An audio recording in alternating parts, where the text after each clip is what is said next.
Got it. Okay, perfect. I understand that with the pandemic, everybody and their mom became somewhat of a vaccine expert. But for those of you who don't think about vaccines every day, I'm just going to set the stage. What we normally want to do with vaccination, there we go. Traditionally, say the Edward Jenner way is just to educate the immune system to recognize a threat, such that when the organism sees this threat again, it can mount a rapid response to neutralize the threat before it does any harm.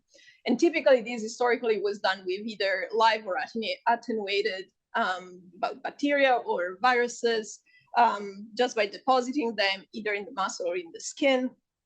Their innate immune cells recognize the pathogen-associated molecular patterns, get activated, release a bunch of cytokine, recruit more immune cells, and then the antigen gets picked up both the immune cells and by the lymph, and eventually makes its way to the lymph node. Here, importantly, eventually docks into these very important subcellular compartments called the germinal centers. And this is really where the education of the adaptive immunity occurs. In particular, the antigen gets presented on these antigen-presenting cells. These are stromal cells that are specific to germinal centers called follicular dendritic cells. And in a sort of Darwinian selection, B cells that just by chance have a BCR that recognizes the antigen get the survival and proliferation stimuli, whereas those that don't undergo apoptosis. And this is also the area of the lymph node where affinity selection, class switch recombination, and importantly, somatic hypermutation occur. And this is one of the few cases in which somatic mutation is actually good for us and doesn't lead to cancer. And this is how the BCR gets mutated, and it, by chance, because it now binds to the antigen with a higher affinity, that cell will get, again, survival and proliferation stimuli, and so on and so forth for several cycles. The outcome of that, what that spits out, is memory B cells and long-lived plasma cells. And this is really how we think vaccines work, just by producing high level of neutralizing antibodies. Now, this works, and it's all fun and games, except live or attenuated viruses and bacteria have substantial safety concerns. And as a species, we've kind of moved away from it to more sophisticated solutions like subunit vaccines, where only a bit of the virus or bacteria is given to the patient. However, with that, we also took away all those PAMPs that were super important to activate the innate immune system. To sort of make up for this loss, we now use adjuvants. Before I joined the Irvine lab, I had sort of assumed that because we figured out all these things about the immune system, we would have at our disposal all the adjuvants that one could possibly want. Turns out I was wrong. There's only a bunch of adjuvants, literally they fit on one slide, that are approved for human use. There's a few more abroad. These are approved in the US. And most of these were approved in the past 15 years. So for decades, we really only had alum, the first one, aluminum salts thought to work as with the depot effect. And then in 2009, to alum, we added MPLA, monophosphoryl A, a TLR4 agonist. So that's really just adding on again the same signaling of TLR agonism, activation and immune sensing that we have basically taken away.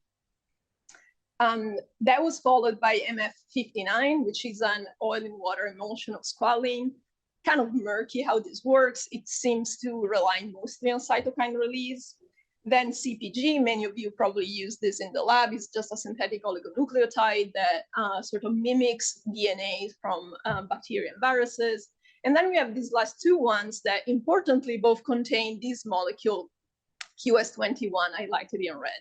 And I want to talk about this because it will become relevant in a second. QS21 is a saponin. This is a family of molecules derived by this beautiful Chilean plant, by this tree bark. They've been known for decades to have very potent adjuvant effects. And QS21 is sort of top of the line saponin, and it's allowed for human use. And it's composed of this core of acrylic acid in black, substituted with a branched sugar in blue, a linear tetracarbohydrate in green, and sort of capped off by these fatty acids.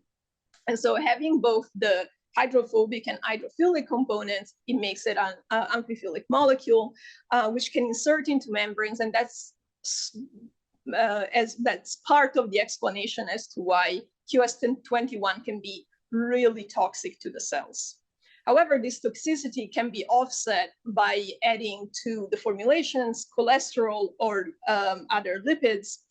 And that's kind of why both AS01B and matrix M, which are the two adjuvants that are composed with PS21, contain cholesterol and phospholipids. You can sense a theme here, but the mechanism behind the adjuvanticity of this is not really understood. However, it is thought that inflammasome activation is probably part of it.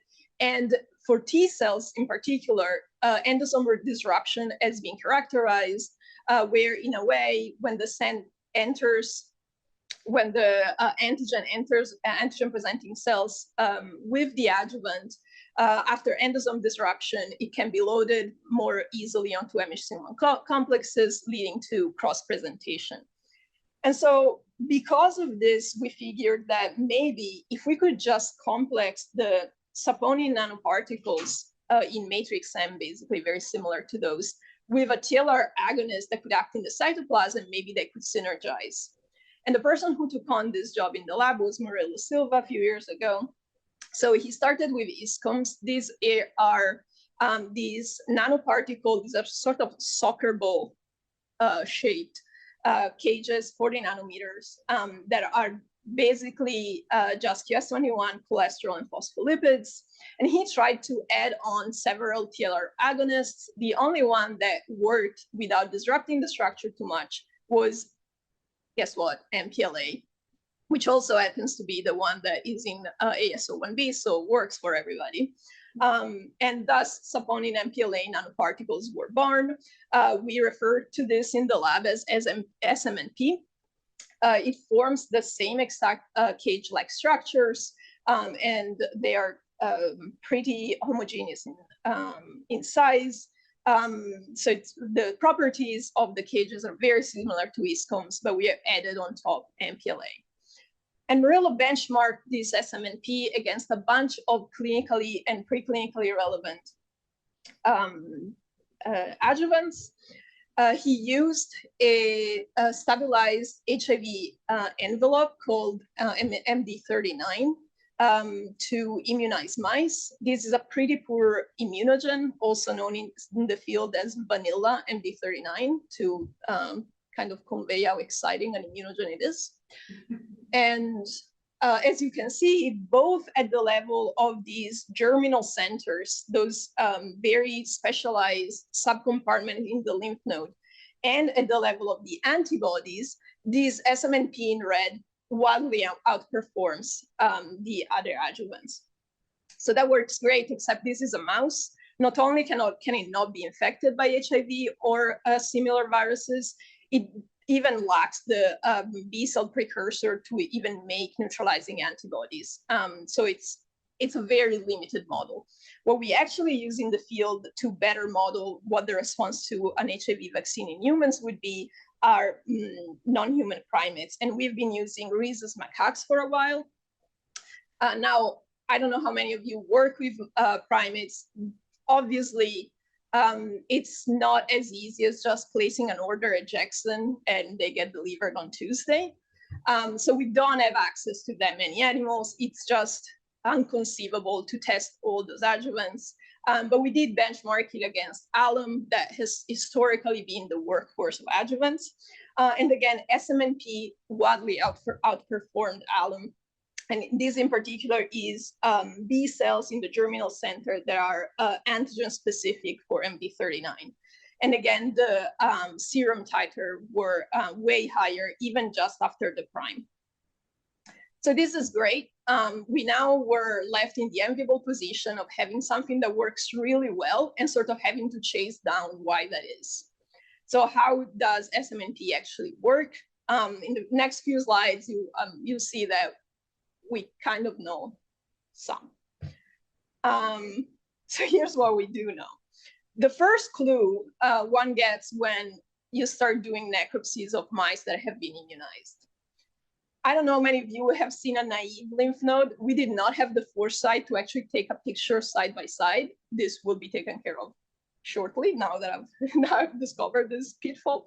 However, normal lymph node in mice do not look like lentils. This is not a tiny finger. It's actually a giant lymph node. And this happens consistently after immunization with SMNP. Lymph nodes typically swell some with adjuvants, but never to this degree. And so we figured, is it possible that these lymph nodes are just getting more juice? We designed an experiment to test that. We paired up with a group at MGH that injected a dye in the footbed with or without adjuvant, and that was able to image both the vessels and the lymph nodes downstream. And so if you just look at the lymphatic vessel diameter, and I would have labeled this, maybe would have been more helpful. The bottom is SMNP, the top is a naive animal. With some SMNP, we just have larger lymphatic vessels. We were ultimately able to show that this is somewhat explained by a direct effect of SMNP on mast cell with massive release of histamine. And then if we look downstream in the lymph node, what that ends up leading to is just accumulation of more and more antigen in the lymph node. If we look closer into the lymph node, okay, it gets there, and then what happens? Well, what happens there, and this is easier to image with Dextran, if you just leave Dextran and then image the lymph node after 4 hours, you can see that if you add SMNP on top, the Dextran is just able to penetrate further in. And as we were reasoning as to why this is and how it can possibly happen, we thought back of some data showing that QS21 can actually rapidly accumulate into subcapsular macrophages.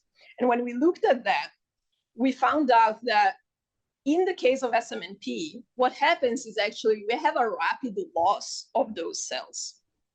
So they just basically disappear. Within 4 hours, you start seeing massive death.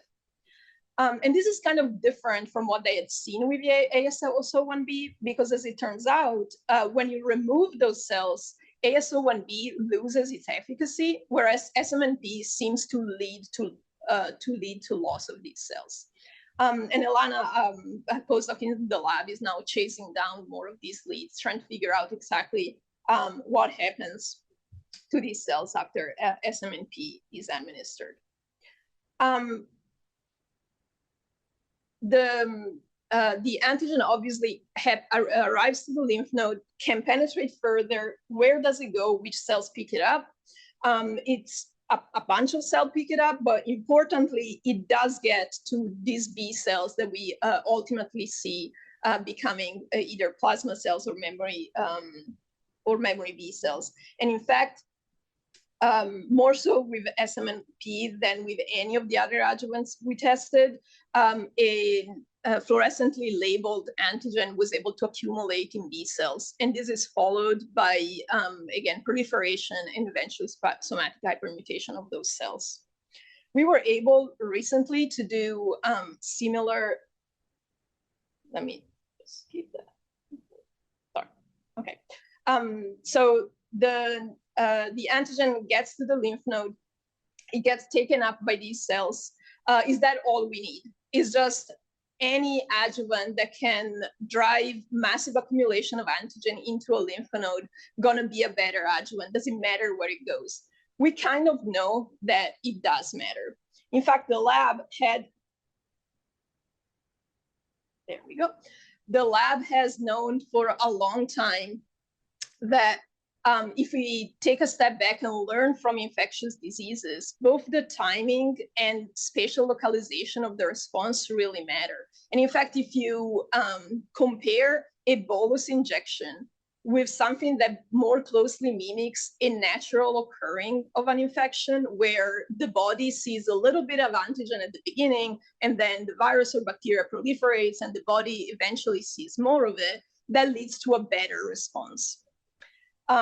in the lab, we have known this for about 7 years now. And we have kind of figured out that one of the reasons why that is the case is that if we administer an antigen in sort of an escalating dose fashion, what ends up happening is that that antigen will accumulate in those germinal center subcompartments in the lymph nodes. And that's exactly where we wanted for the B cell education to happen. And this is actually just a fluorescent image of either a mouse that received escalating dose or bolus with the antigen in red. And as you can see, it's not necessarily the overall amount of antigen that gets to the lymph node that changes, but it's really the localization where you have this massive accumulation in the germinal centers. And so if SMNP is better at sort of penetrating deep into the lymph nodes, is that gonna offset this? Is it gonna even matter whether we can have the antigen localized more to the germinal center? And as it turns out, it does. In the interest of time, I won't show you the mouse data, but we were recently able to show this in macaques. So not only an escalating dose of SMNP does better than a bolus dose of SMNP, both at driving GCB cell responses and antibody titers, but in fact, an escalating dose of SMNP is better than other clinically relevant adjuvants in escalating dose fashion as well. So yes, penetrating deep into the lymph node and accumulating antigen into a lymph node is important, but there is definitely room to grow, and escalating dose is one of those, one of the directions that can be taken. There we go. Now, something that I didn't show you earlier is that when we inject subcutaneously, we normally look at the draining lymph node in a mouse, which is the inguinal lymph node. And I showed you earlier this data where in that setting, SMNP is better at driving GCB responses in that inguinal lymph node. What I didn't show you is that you can also go further out and look at a distal lymph node. And as it turns out, SMNP is also better at driving those GCB responses in the distal lymph nodes. So what that means is not only does the antigen accumulate in the draining lymph node and penetrate deeper in the lymph node, it also makes it further out to a distal lymph node. Recently, we were able to show this in macaques as well. We couldn't quite run the same experiment that we can run in mouse, but what we could do was to label the antigen, same antigen MB39 with a PET tracer, and then inject it in the inner thigh and look both at the inguinal lymph node and then distal non-draining lymph nodes such as the iliac or the periaortic. And here's what happens. So at time 0, you basically only see the injection site here marked with a magenta arrow. In the alum group, you mostly see at 24-hour the draining inguinal lymph node light up. And I hope you can sort of realize that SMNP instead drives this Christmas tree of lymph nodes all up the spine lighting up. Obviously, here we are actually tracking the antigen, not SMNP. So one could argue, well, for whatever reason, you're just following the antigen up the spine, and that's entirely possible. However, when we look at cellular responses, we have massive influx of innate immune cells, both at the draining inguinal lymph node and at even more so at distal lymph nodes with SMNP. And I would argue that that's most definitely driven by the adjuvant and not by the antigen. And Jason in our lab is actually currently running single-cell RNA-seq of these cells to see if not only the quantity of the response, but the quality of this response changes between SMNP and other groups. And so I hope I've shown you that SMNP is a pretty solid adjuvant. We have definitely been able to convince quite a few people in the field. We've been lucky enough to to sort of gather the interest of many people trying to develop vaccines in a wide array of diseases. In fact, SMNP has been used in models of HIV, SARS-CoV-2, malaria, influenza, Epstein-Barr, and even Ebola. It's gone in a bunch of models: mice, rats, guinea pigs, I'm pretty sure hamsters, but I couldn't find the confirmation email, so that's a question mark, rabbits, macaques. And all of this data was enough to convince the FDA that this should actually be tried in humans. And so the experiment that I showed you earlier with macaques with the escalating dose is actually about to be tried in patients. This clinical trial is enrolling right now. And this is going to be a first in human trial, both for SMNP and for the antigen, which is a sort of a new and improved version of that MD39 that we've used in the animals. And this is really great. Getting here wasn't as easy as saying it. Very critical piece of this was work done by Irvine in the Irvine and Hemel lab. To be able to give this to patients, we need to produce it not only at scale, but at a standard that is GMP, good manufacturing procedures, so that it's safe and reliable over batches. In the lab, we produce SMNP with dialysis process that takes about 2 weeks, and it's absolutely not scalable. And in fact, kind of mind-boggling that even we do it in the lab. Could not convince any CRO to do it, but Ivan was very clever and designed this TFF strategy to get around that, whereby we just solubilize the cells in solubilize the components in Mega-10, and then we do a controlled dilution below the CMC and to favor self-assembly of these particles, and then ultimately filter out the Mega-10. And this was really a critical piece of being able to produce this for the clinical trial. And it required a process that was a little bit more hands-on that he had signed up for, probably at times. What this yields is also very stable and very stable product with a long shelf life. At this point, we are over a year in, so we have TEM data from a product from a year ago. I'm just showing DLS data here and immunization data, both titers up here and GC B cell responses down here in mice. But we know that it's basically stable for at least a year. We suspect longer, but we'll be trying that soon. And so with this, I hope I've convinced you that SMNP is definitely a new adjuvant that will be very useful for experimental medicine vaccine studies, but we hope that by adding those pieces of information, we're also going to just learn what makes a good adjuvant. And a reason for this is that, yes, SMNP is great, but I told you at the beginning that we need that beautiful tree bark to get QS21. And as every natural source, there's a limited amount of it. And in fact, because it's from a tree, there's all sorts of very interesting environmental law that goes into how much of it can be harvested. And it's a limited source, so we definitely are going to need alternatives to it soon enough. I hope I was able to convey that this is no one single person project. It was a team effort, both to understand the biology of SMNP and to get it to the point of clinical trial. I shout out a few people during the talk, but this is the people who have mostly contributed to development of SMNP in the lab. This is a huge collaboration with many other laboratories as well, the Chief and Crotty lab at Scripps in particular, and several primate centers, in particular Emory and New Iberia, University of Louisiana, who've done a lot of the work I showed.